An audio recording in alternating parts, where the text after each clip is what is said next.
Bom dia a todos. Tem uma frase que é atribuída a um ideólogo da esquerda chamado Che Guevara, que a gente conhece, que é que se você se indigna diante das injustiças, então somos companheiros. Essa frase supostamente foi dita por ele ainda em vida. Pois bem, essa frase, eu confesso que quando eu era mais jovem, eu até acreditava que isso de fato tinha sido uma profissão de vida mesmo do dito Che Guevara, Otelino, nessa época. Até entender que ele era extremamente homofóbico, extremamente violento, apesar de supostamente ter se graduado em medicina. Pois bem, eu fui, com o tempo, sempre fui um curioso, né? Curioso, gosto de estudar múltiplas áreas e sempre desde pequeno me interessei por psicologia, até porque quando eu era mais novo, e até hoje de vez em quando o pessoal diz que eu não regulo muito bem, né? E provavelmente isso aí foi uma das coisas que eu procurei para entender quem eu era no mundo. E de uns meses para cá, né, eu tive algumas notícias interessantes e uns diagnósticos muito positivos do ponto de vista de tranquilizar o coração. Que, na verdade, deputado Davi, eu não tinha nenhum parafuso solto, entre aspas, como gostam de dizer. Na verdade, eu tenho uma condição que é de altas habilidades e que termina, ele chama aí, deputado Fred, diz que é de superdotado, eu não gosto muito dessa palavra, porque é uma palavra que, negócio de super, não sei o quê, então ela termina fazendo com que a pessoa sinta mais as dores mesmo das coisas e as injustiças. E eu acho que por isso que eu estudei tanto essa questão da psicologia. E por que eu estou fazendo esse trash talk, essa conversa que parece que não tem absolutamente nada a ver com um grande expediente, normalmente aqui da casa, que se fala de bairro, se fala de rua, se fala de política pública. Eu vim abordar aqui, deputado Neto, eu queria até contar com você aqui nessa discussão, com as deputadas mulheres da casa, deputada Helena, deputada Mical, deputada Ana, a procuradora da mulher. Hoje, infelizmente, ela não está aqui na sessão, mas nós vamos encaminhar esta jovem e, claramente, aí, a depender que eu peço aí para a imprensa também, dar uma força na repercussão desse caso, porque isso aqui é uma coisa muito importante, sabe? Há alguns meses foi denunciado, Neto, na internet, uma situação em que esse cidadão, bem aqui, coloca, por favor, aí a imagem. Ele é advogado, conhecido no meio jurídico da advocacia sindical, é mestre de xadrez, jogava muito ali um clube de xadrez que tinha no Colonial Shopping, na juventude, um pouco mais novo. Ele se chama Edmundo Luz. Eu não conheço, portanto, já antecipo aqui que não tinha absolutamente nada contra a pessoa dele, até provavelmente a data de ontem. O que acontece? Ele pode tirar a imagem já, fiz questão de borrar para não dizer que está fazendo uso indevido, mas o nome a gente pode falar. Eu gostaria muito que todo mundo que tem acesso ao Caio Saraiva, ao Tiago Dias, esse grupo da OAB, todo mundo aí da OAB também se mobilizasse, porque eu sou advogado, além de médico e jornalista. E assim, nós temos que ter algum resquício de moral dentro da nossa vida. O mínimo. Não é que nós vamos viver para ser moralistas e condenar o comportamento alheio. Mas tem algumas coisas muito básicas que nós precisamos respeitar. O primeiro, Neto, eu como pai, tu que tem filha também, todo mundo aqui, tu faz um trabalho muito legal em relação à defesa da mulher, principalmente no feminicídio, é que um pai não deve ter relações sexuais com uma filha. Eu acho que ninguém aqui diverge desse ponto. Eu acho que ninguém aqui diverge desse ponto. Acredito que, assim, Zé Jorge, que é um ex-deputado, hoje trabalha na Equatorial, uma pessoa da mais alta idoneidade, eu acho que ninguém vai compactuar com um pai que faz sexo com a filha. Se ela tem 30 anos, 35 anos, 40 anos, eu acho que isso pouco importa, deputado Arnaldo. Eu acho que se ele conheceu a filha com 15 anos, ou se ele pegou o bebê na maternidade, quando nasceu, se ele estava lá no parto, Lula, tu que também tem filha mulher, eu acho que não faz diferença se ele conheceu a filha dele com 15 anos. Não é moralmente relevante isso aí para atenuar qualquer ponto da conduta. Não é. Eu confesso para vocês assim que isso aqui, essas coisas, Júlio, além dos problemas que eu tenho na medicina, nas minhas atividades paralelas aqui do mandato, traz uma energia muito ruim. Eu fui dormir 3 horas da manhã ontem. Pensamentos repetitivos em relação a tudo que eu vi, ouvi, até porque quando eu era mais jovem, eu vi meu pai cometendo algumas coisas com a minha irmã que eram desagradáveis. Não chegaram nem perto disso aqui, mas que me forçaram até um sentimento de repulsa, que quando meu pai faleceu, eu não consegui chorar. Primeiro porque a gente não tinha muito contato. A gente se via uma vez, 2 vezes, passava 4 anos sem se ver. E assim foi nossa convivência. Eu nunca consegui derramar uma lágrima pelo meu pai na vida. E muita gente às vezes diz assim, rapaz, tu fala fácil, tu fala bem na tribuna. Eu digo sempre que eu não subo para a tribuna e para qualquer lugar, porque senão eu fico em casa, para falar algo que eu não esteja sentindo de fato. E a verdade, ela sai fácil. A mentira, ela tem dificuldade, ela engasga, ela não é fluida. Imagina a pessoa que não acredita no que é, e no que diz, e no que faz. E por que eu estou dizendo tudo isso? É para mostrar que a complexidade do ser humano é muito grande. Esse cidadão, e não foi, para vocês terem noção, hoje pela manhã eu conversei com um amigo meu, é advogado, um grandioso amigo meu, Leandro Belo. O cara me pediu, paz, não mexe com essa situação na tribuna. Essa menina é uma sociopata, essa menina é uma psicopata, essa menina está te manipulando. Cuidado para tu não te envolveres emocionalmente e sexualmente com essa menina. Eu ouvi isso no carro hoje, calado. Eu digo, não, tudo bem, eu vou te mandar uma coisa aqui. Por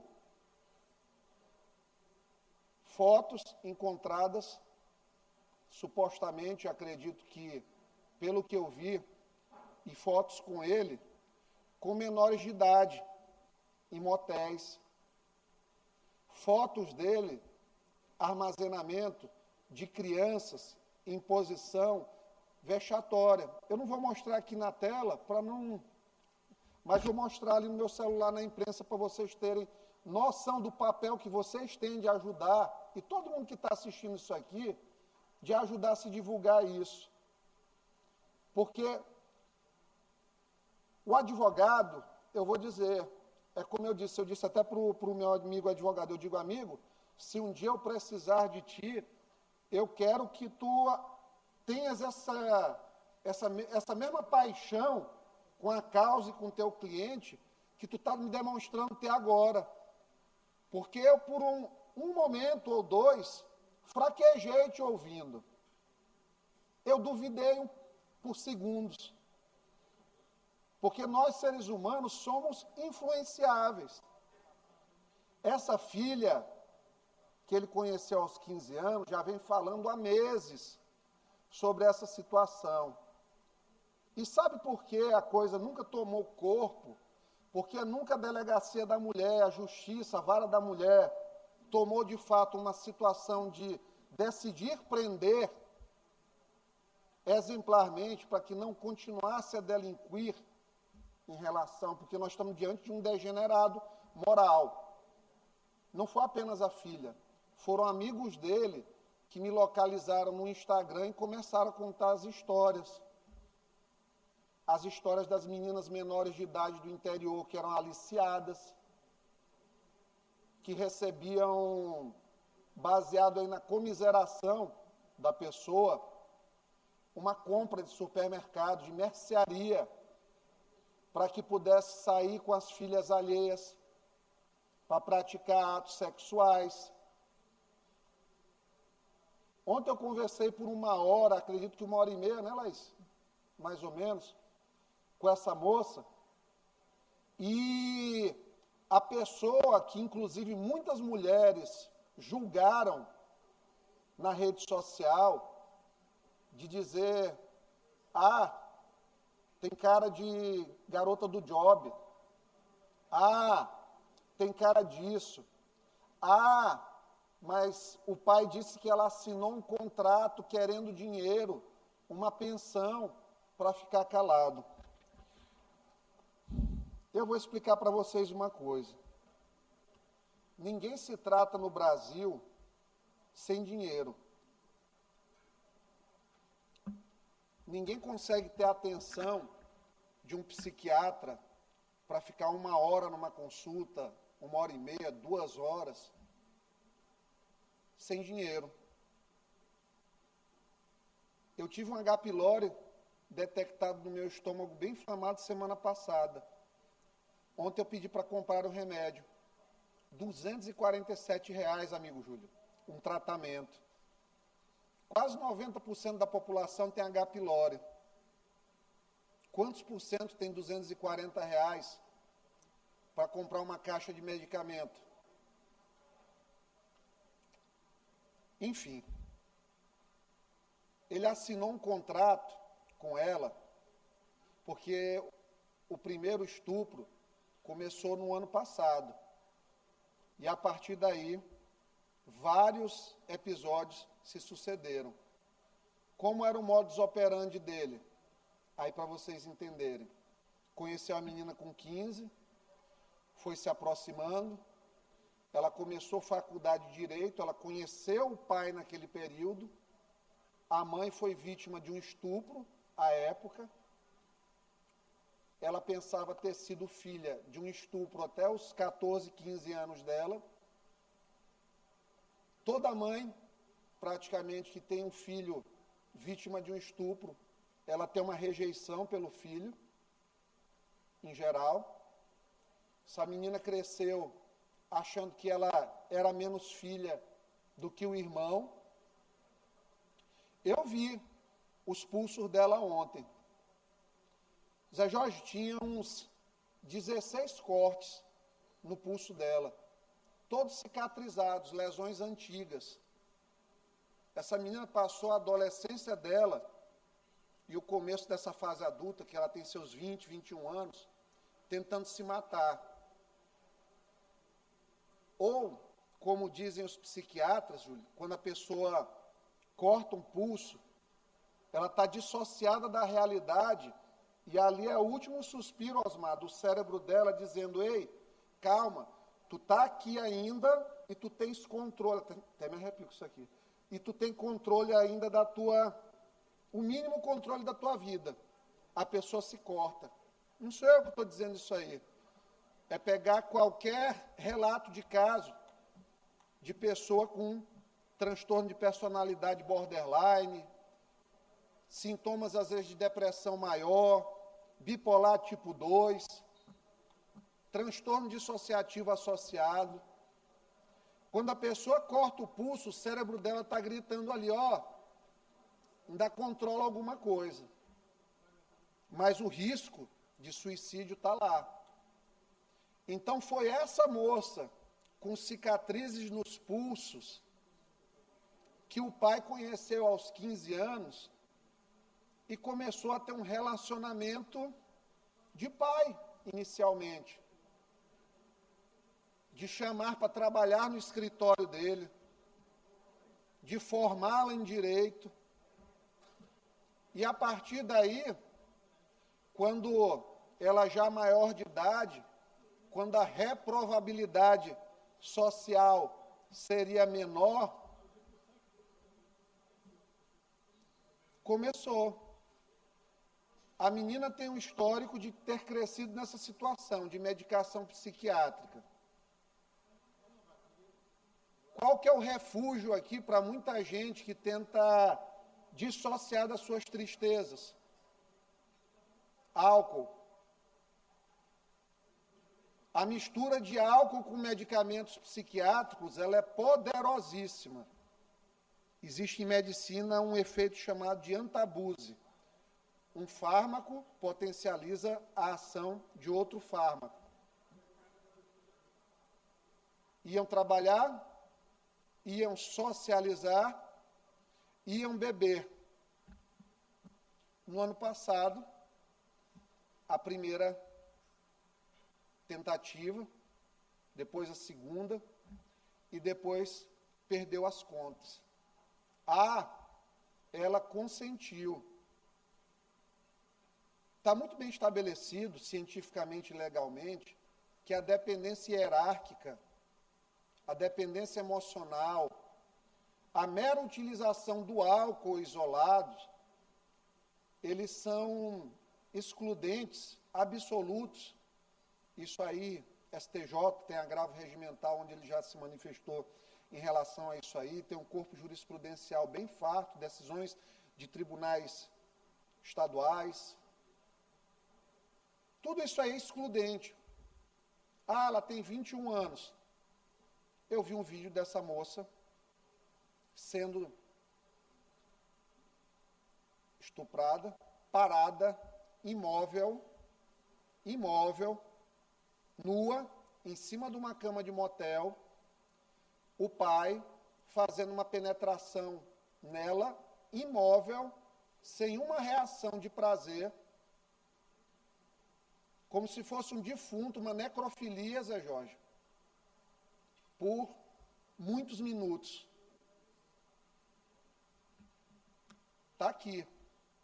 O meu amigo advogado me disse, mas ela provavelmente não te mostrou o vídeo em que aparece o rosto dela colocando a câmera para filmar.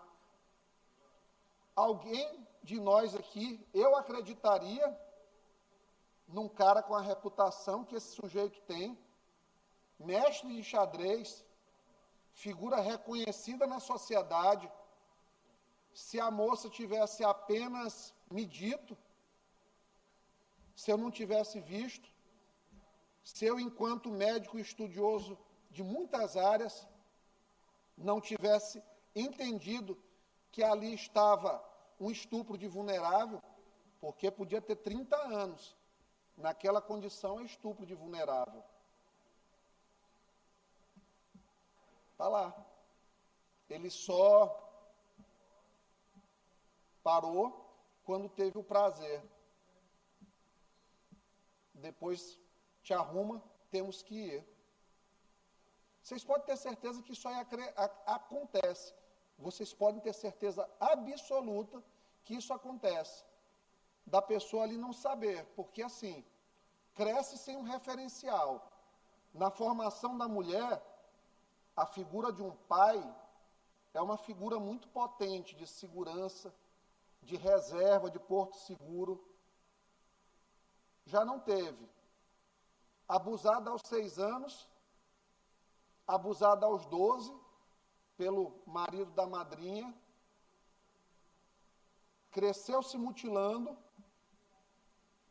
encontra o pai aos 15 e começa a acreditar ali que aquilo ali é a tábua de salvação dela, familiar, a reconciliação com o passado, a perspectiva de trabalho na área jurídica, e o pai começa a abusar. Mas eu não vou focar aqui só na situação dela. Sabe por quê? Porque vai enfraquecer o que eu estou falando. Porque dela ele já tem as teses jurídicas mais floreadas, mais rebuscadas. E ele, inclusive, Osmar, na delegacia, confessou que mantinha relações com ela. Mas o que ele diz? Eram consensuais. Por que, Coronel Emerson? Porque o incesto, ele não é tipificado ainda no nosso Código Penal. E a saída perfeita. Olha, eu sei que eu sou um canalha, mas não existe crime se ele não estiver combinado com uma pena no Código Penal. Então, aqui é meu ticket to paradise, minha saída para a liberdade. Como se mostra uma pessoa que está sendo vítima disso, sem um vídeo, para se acreditar nela? Sejam sinceros.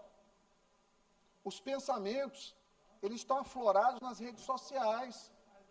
Se você for ver o TikTok dela, a quantidade de mulheres que a culpam pelo fato isolado e desconhecem a trajetória de vida, o que foi a infância, o que foram os abusos, e dizem, é uma psicopata, é uma sociopata, é uma louca. Quem fez isso com ela? Se de fato isso fosse verdade, é a vida, se coloque no lugar. Imagine você sendo mulher, como essa semana minha esposa foi para o trabalho dela no hospital, passa um cara na frente, ela está sozinha, primeiro um motoqueiro, uma atitude ameaçadora, depois um cara andando a pé, cruzando a rua, ficou na frente do carro dela e colocou a língua para fora como se estivesse simulando sexo oral. Por quê? Pelo fato da minha esposa ser mulher, estar sozinha e ainda ser bonita.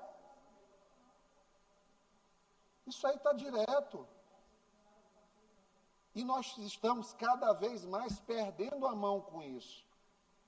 Isso aqui não aguenta um dia que você não veja uma desgraceira. Ontem, agora pela manhã, um cara tentou invadir a casa da cunhada, porque numa protetiva o cara tentou entrar com uma faca, entrou, fez a família da mulher toda de refém, a polícia chegou, teve que matar o cidadão, porque ele ia matar pessoas lá com a faca. Então, assim, não dá para nós não entendermos o cerne da doença chamada pedofilia, porque ela está escondida, nas boas reputações, Davi.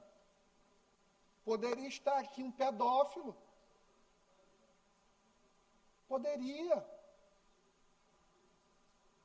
O que é que garante?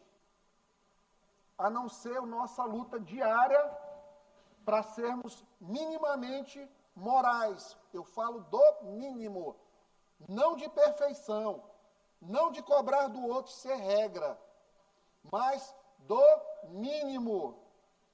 Numa educação cristã, num país que é laico, mas não é ateísta, num estado como o nosso, o mínimo socialmente, um pai não deve fazer sexo com sua filha.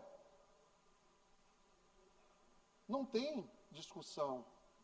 Um pai não pode dar bebida alcoólica misturado com remédio numa filha que ele sabe que tem os pulsos cortados e achar que aquilo é normal, que ela está consentindo.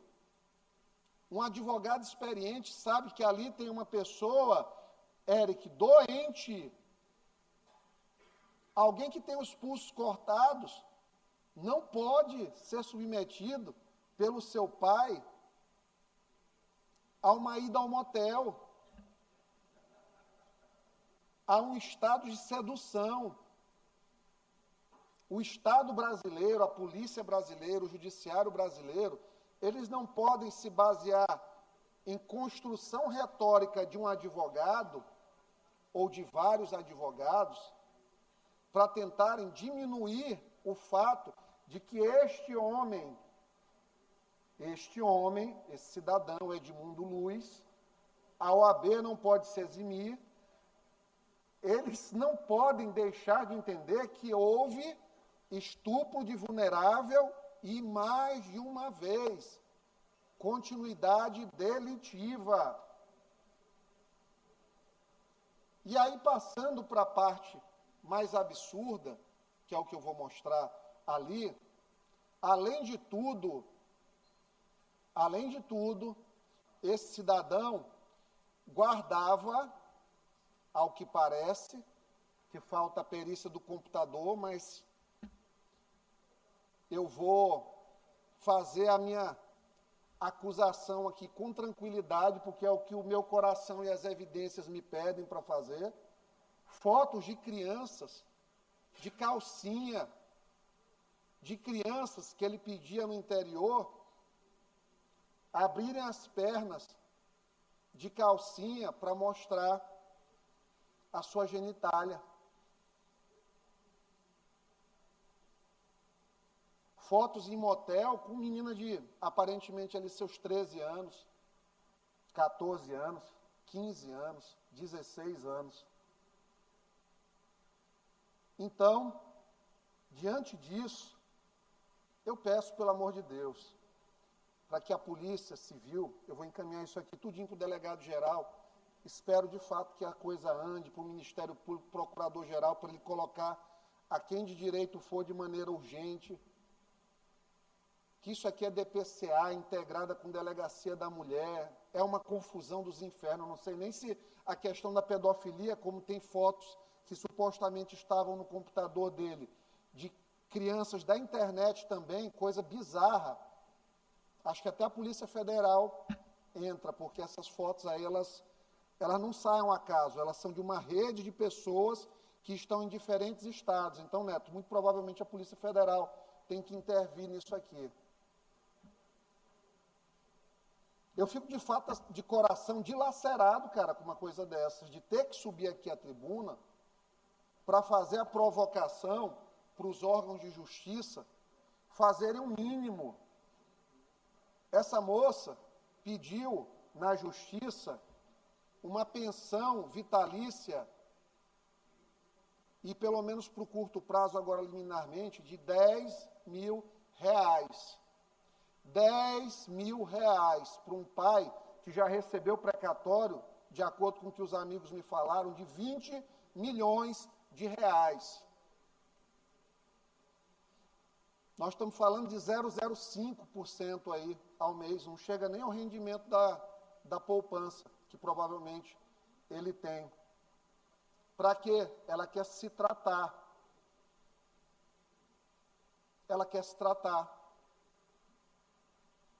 10 mil para uma pessoa comum, um advogado médio, talvez seja uma pensão alta, talvez fosse para uma filha sem um histórico desse.